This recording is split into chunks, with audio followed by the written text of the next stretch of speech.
अस्सलाम वालेकुम dear students, उम्मीद करता हूँ आप सब लोग ठीक ठाक होंगे, हंसते मुस्कुराते होंगे, गाते गुनगुनाते होंगे। आज की हमारी वीडियो का टॉपिक है the difference between metals and non metals.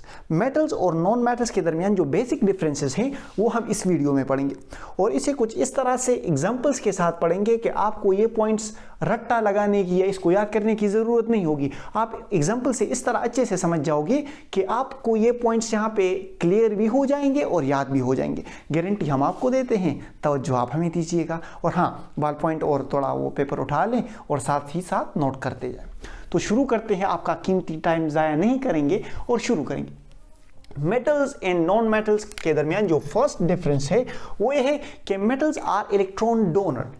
Metal हमारे पास इलेक्ट्रॉन्स डोनेट करते हैं, मींस इलेक्ट्रॉन्स देते हैं। Metals can lose electrons, means के मेटल्स हमारे पास, मेटल में क्या होती है? ऑक्सीडेशन होती है। Loss of electron is called oxidation, and they can donate electrons, means that they can lose electron. So we can say that oxidation का phenomena हमारे पास होता है metals में, और ये metals हमारे पास is a reducing agent act करते हैं, means that they can reduce other substances but itself get oxidized. इनमें से खुद oxidation होती है लेकिन ये दूसरे substances को क्या करते हैं? reduce करते हैं। और on the other hand जो non metals होते हैं they can accept electrons, they act as electron acceptor। मतलब ये इलेक्ट्रॉन जो नॉन मेटल्स हैं they can gain electrons। हम कह सकते हैं कि नॉन मेटल्स में हमारे पास जो फिनोमेना होता है वो होता है रिडक्शन का। Non metal gain electron and reduction, और रिडक्शन में हमारे पास क्या होता है? गेन ऑफ इलेक्ट्रॉन होता है। नॉन मेटल इलेक्ट्रॉन एक्सेप्ट करते ही, मींस इनमें रिडक्शन होती है और ये एज ऑक्सीडाइजिंग एजेंट एक्ट करेंगे। मतलब they can oxidize other substance but itself get reduced. Example मैं देता हूं आपको सोडियम की। नॉन मेटल में हमने क्या पढ़ा कि metals can lose electron, they can donate electron. Sodium ने इलेक्ट्रॉन क्या कर लिया? यहां पे डोनेट कर लिया। सोडियम पर पॉजिटिव चार्ज आ गया और ये इलेक्ट्रॉन यहां से डोनेट हो गया, चला गया सोडियम से। अच्छा, ये हमारे पास नॉन मेटल है क्लोरीन। क्लोरीन ने ये इलेक्ट्रॉन क्या कर लिया? एक्सेप्ट कर लिया। सो नॉन मेटल्स हमारे पास क्या करते हैं? एज इलेक्ट्रॉन एक्सेप्टर एक्ट करते हैं और इन पर हमारे पास, इसने इलेक्ट्रॉन एक्सेप्ट कर लिया, इस पर नेगेटिव चार्ज ज्यादा हो गया तो हमने इसके ऊपर लिख दिया Cl-। ओके, अगर हम इसके चार्ज की बात करें तो मेटल जो हमारे पास सोडियम है इसने इलेक्ट्रॉन लॉस कर लिया। मतलब इसमें प्रोटॉन की तादाद, पहले तो सोडियम में 11 इलेक्ट्रॉन्स थे और 11 प्रोटॉन्स थे। अब सोडियम ने एक इलेक्ट्रॉन लॉस कर लिया तो इसके पास रह गए 10 इलेक्ट्रॉन्स और 11 प्रोटॉन्स। अब एक प्रोटॉन पर हमारे पास पॉजिटिवली चार्ज होते हैं, तो सोडियम ने एक इलेक्ट्रॉन लॉस किया तो सोडियम के पास एक पॉजिटिव चार्ज ज्यादा बन गया, 11 प्रोटॉन 10 इलेक्ट्रॉन, तो इसके ऊपर क्या, कौन सा चार्ज आ गया? Positive charge. अच्छा, इसी तरह क्लोरीन ने इलेक्ट्रॉन एक्सेप्ट कर लिया, सो क्लोरीन के ऊपर हमारे पास क्या चार्ज आ गया? नेगेटिव चार्ज आ गया। नॉन मेटल्स इलेक्ट्रॉन एक्सेप्ट कर देते हैं एंड गेट्स नेगेटिवली चार्ज। अच्छा, इससे पहले हमारे पास क्लोरीन में जो न्यूट्रल था हमारे पास 17 इलेक्ट्रॉन थे और 17 प्रोटॉन थे। प्रोटॉन हमारे पास पॉजिटिव चार्ज होते हैं, इलेक्ट्रॉन नेगेटिव चार्ज होते हैं। इसने इलेक्ट्रॉन एक्सेप्ट कर लिया, अब इसके पास 18 इलेक्ट्रॉन्स हो गए और 17 प्रोटॉन हो गए। इसके पास एक नेगेटिव चार्ज, एक इलेक्ट्रॉन क्या हो गया? ज्यादा हो गया, तो इसके ऊपर क्या आ गया? नेगेटिवली चार्ज आ गया। सही है। So we can say that metal gets positively charge and chloride gets जो नॉन मेटल्स होते हैं they get negatively charge. Overall reaction की अगर हम बात करें, सोडियम ने क्लोरीन के साथ रिएक्ट कर लिया और सोडियम क्लोराइड बना लिया। इनके दरमियान होती है हमारे पास आयोनिक बॉन्डिंग। सही है। Ionic bonding basically electrostatic force of attraction होती है पॉजिटिव और नेगेटिव चार्जेस के दरमियान। सही है। क्लोरीन और सोडियम मेटल ने नॉन मेटल के साथ रिएक्ट करा और हमारे पास सोडियम क्लोराइड मींस साल्ट बन गया। आई होप आपको ये 2 पॉइंट्स बड़े अच्छे से क्लियर हो गए होंगे। नहीं हुए तो कमेंट सेक्शन कहीं गया नहीं है, आप अपने सवाल कमेंट सेक्शन में पूछ लें और आपको तो पता है कि हम आपकी खिदमत के लिए हर वक्त हाजिर होते हैं, है ना। अच्छा, आते हैं अपने थर्ड पॉइंट की तरफ, इसे थोड़ा गौर से सुनिएगा। Some metal can replace hydrogen from acid to form salt. कुछ मेटल्स हमारे पास एसिड्स से हाइड्रोजन ले लेते हैं और हमारे पास साल्ट बना लेते हैं। अब इसका मतलब क्या है? ये तो इंग्लिश वाला जुमला हो गया, ये तो याद करने की बात हो गई। और सर आपने तो कहा था कि हमें ये याद नहीं करेंगे। भैया हमने कहा था, समझाते हैं आपको, बस थोड़ा सा गौर से सुनिए। ये हो गया हमारे पास पोटेशियम। ओके, पोटेशियम ने नाइट्रिक एसिड HNO3 के साथ रिएक्ट करा। इसके इस हाइड्रोजन को इसने क्या किया? रिप्लेस किया। हाइड्रोजन की जगह किसने ले ली? पोटेशियम ने। हाइड्रोजन हमारे पास रिमूव हुआ और हमारे पास ये क्या बन गया? Metal salt. सो अब गौर से सुनिए, some metals can replace hydrogen, some metals can replace hydrogen from acids, some metals can replace hydrogen from acids to form salt. Potassium जो एक मेटल है, इसने नाइट्रिक एसिड से हमारे पास हाइड्रोजन रिमूव किया और पोटाशियम इसकी हाइड्रोजन की जगह पोटाशियम ने ले ली। ये जो कंपाउंड हमारे पास बन गया, इसे हम मेटल साल्ट कहते हैं। KNO3 को हम मेटल साल्ट कहते हैं और साथ ही हमारे पास हाइड्रोजन गैस रिलीज हो गया। आई होप आपको इस पॉइंट की समझ आ गई होगी। अच्छा, ऑन द अदर हैंड अगर हम नॉन मेटल्स की बात करें, so non metals can not replace hydrogen from acid. Non metal में ये एबिलिटी नहीं होती कि वो इस एसिड से हाइड्रोजन को रिमूव कर ले।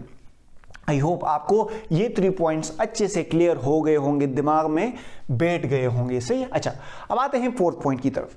जो मेटल्स होते हैं ये ऑक्सीजन के साथ रिएक्ट कर लेते हैं और हमारे पास बेसिक ऑक्साइड्स बनाते हैं। ये ऐसे ऑक्साइड्स बनाते हैं जो हमारे पास बेसिक इन नेचर होते हैं। So metals react with oxygen and form basic oxide. और अगर इस बेसिक ऑक्साइड को हम वाटर से के साथ रिएक्ट कर लें तो हमारे पास बेसिस बनेंगे, मींस हमारे पास अल्कलीज बनेंगे। एग्जांपल दे देता हूं आपको, ये पॉइंट भी एग्जांपल के साथ आपको क्लियर हो जाएगा। डरो मत, सही है, हम हैं ना, आपको डरने की जरूरत बिल्कुल नहीं होगी। ये हमारे पास हो गया सोडियम। सोडियम ने ऑक्सीजन, ये एक मेटल है सोडियम, हमारे पास ऑक्सीजन के साथ रिएक्ट किया और हमारे पास क्या बना लिया? Metal oxides which are basic in nature. अब यही basic in nature metal oxides हमारे पास वाटर के साथ रिएक्ट कर लेंगे और हमारे पास क्या बना लेंगे? Basis, alkalis. ये NaOH सोडियम हाइड्रो ऑक्साइड हमारे पास एक बेस है जो आपने कहीं ना कहीं देखा होगा। सही है। सो मेटल ने ऑक्सीजन के साथ रिएक्ट किया, हमारे पास basic oxides, basic metal oxides बना लिए। अब अगर इन बेसिक मेटल ऑक्साइड का रिएक्शन हम ऑक्सीजन के साथ करा लें तो हमारे पास क्या बनेगा? बेस बनेगा। अच्छा, NaOH हमारे पास सोडियम हाइड्रोक्साइड हमारे पास बेस की एग्जांपल है। अच्छा, अब आते हैं एसिड्स की तरफ। अब नॉन मेटल्स की तरफ आते हैं। जो नॉन मेटल्स होते हैं ये ऑक्सीजन के साथ रिएक्ट कर लेते हैं और हमारे पास एसिडिक ऑक्साइड्स बना लेते हैं। ऐसे ऑक्साइड्स बना लेते हैं जो हमारे पास एसिडिक इन नेचर होते हैं।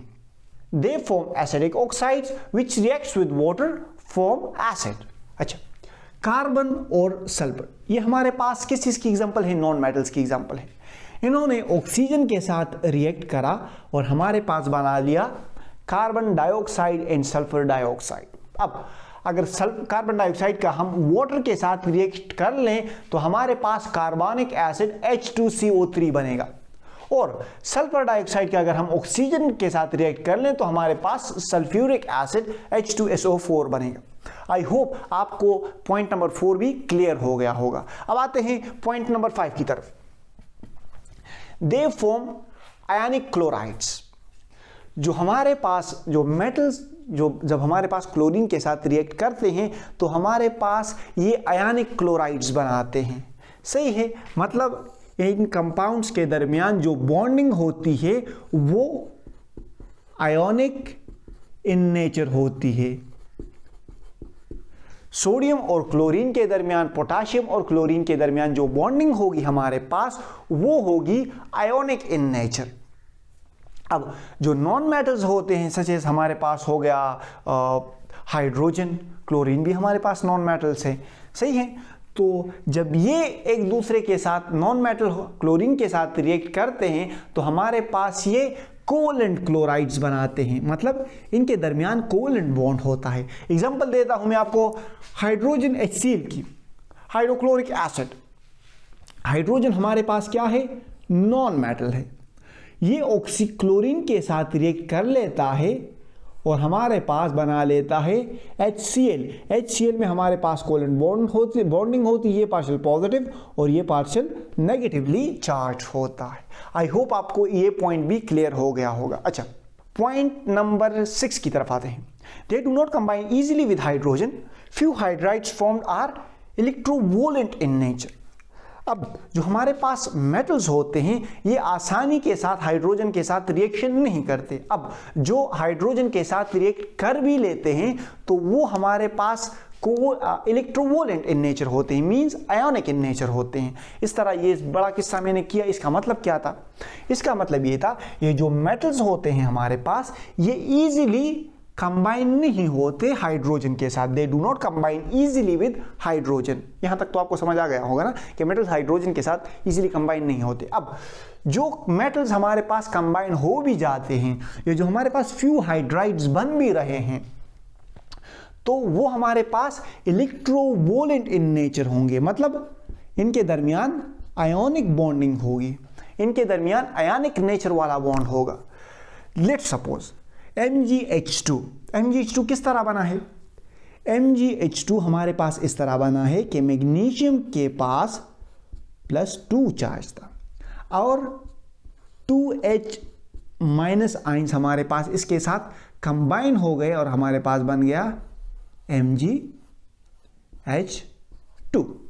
सही है, हमारे पास इस तरह, मतलब मेटल आयंस जिस पर पॉजिटिव चार्ज होता है वो नेगेटिवली चार्ज हाइड्रोजन के साथ कंबाइन हो जाता है और हमारे पास बना लेता है मेटल हाइड्राइड्स। ओके, तो खुलासा इसका यह है कि मेटल हाइड्राइड्स जो हमारे पास बन रहे हैं वो आसानी से नहीं बनते, और अगर बन भी गए तो इनके दरमियान जो बॉन्डिंग होगी वो होगी, क्या बॉन्डिंग होगी इसमें, आयोनिक बॉन्डिंग होगी, और आयोनिक बॉन्डिंग को हम इलेक्ट्रोवोलेंट बॉन्डिंग भी कहते हैं। ओके, अच्छा, जो नॉन मेटल्स होते हैं लेकिन इजीली कंबाइन विद हाइड्रोजन, ये आसानी से हाइड्रोजन के साथ कंबाइन हो जाते हैं एंड फॉर्म कोवलेंट हाइड्राइड्स।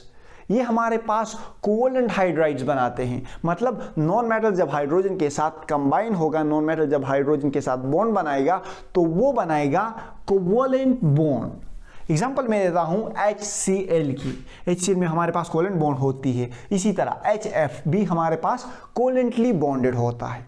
अच्छा, अब अगर मेटल्स की हम बात करें तो मेटल्स हमारे पास रूम टेम्परेचर पर बेसिकली ये हमारे पास सॉलिड्स होते हैं, मरकरी को छोड़ के। मरकरी हमारे पास एक्सेप्शन है, except mercury metals are solid at room temperature, मतलब 25 डिग्री सेंटीग्रेड जो हमारे पास रूम टेम्परेचर है, वहाँ इस टेम्परेचर पर हमारे पास सारे मेटल्स सॉलिड होते हैं, और जो हमारे पास एक्सेप्ट मरकरी को छोड़ के सारे मेटल्स हमारे पास सॉलिड्स होते हैं। अच्छा, अब आते हैं नॉन मेटल्स की तरफ। नॉन मेटल्स हमारे पास ज्यादातर गैसेस होते हैं, लेकिन कुछ एक्सेप्शन हैं, जिस तरह हमारे पास carbon, boron, silicon, sulphur, phosphorus, iodine, ये हमारे पास सॉलिड होते हैं, जबकि ब्रोमीन हमारे पास लिक्विड होता है। लेकिन अगर हम ओवरऑल बात करें तो नॉन मेटल्स हमारे पास बेसिकली ये होते हैं हमारे पास gases, they are often gases. Okay, अच्छा, अब आते हैं पॉइंट नंबर 68 की तरफ। जो मेटल्स होते हैं they are good conductor of heat and electricity. Metal में हमारे पास फ्री इलेक्ट्रॉन्स अवेलेबल होते हैं, तो यही वजह है कि ये हमारे पास गुड कंडक्टर होते हैं और हीट और इलेक्ट्रिसिटी के। और अगर हम नॉन मेटल्स की बात करें तो बच्चे नॉन मेटल जो हमारे पास है they are poor conductor except graphite. Graphite जो हमारे पास है वो एलेक्ट्रोपिक फॉर्म ऑफ कार्बन है। आप इसके स्ट्रक्चर को देख लेते हो अभी, तभी आपको अंदाजा हो जाएगा कि ये हमारे पास good conductor of heat and electricity क्यों है। सो जो नॉन मेटल्स होते हैं दे आर ओवरऑल, अगर जनरल हम बात करें, they are poor conductor of heat and electricity except graphite. I hope आपको समझ आ गया होगा। अभी भी समझ नहीं आया तो कमेंट सेक्शन में पूछ सकते हैं। बाकी लोग इस तरह कहते हैं कि आप अगर सब्सक्राइब वाला बटन दबा दें तो हमें खुशी होगी। सही है, बाकी हंसते रहें, मुस्कुराते रहें, दिलों का ख्याल रखें, खुशियाँ बांटें। अल्लाह हाफिज़।